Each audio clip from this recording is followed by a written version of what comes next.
Tignan natin ilagay. Sa dalawa para ano, madaling kunin ang ating ice cream. Ice cream avocado.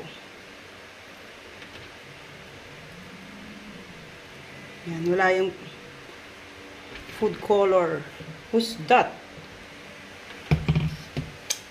Ayan.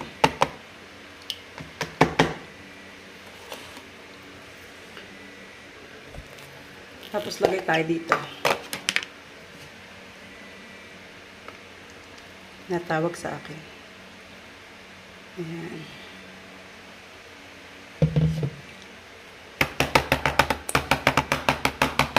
Ayan. Ito na. Sasaidin ko pa yung nasa ating blender. Ayan, may natulo pa. Sakto yung tamis niya. Ayan, tapos, bukas natin kakainin yan.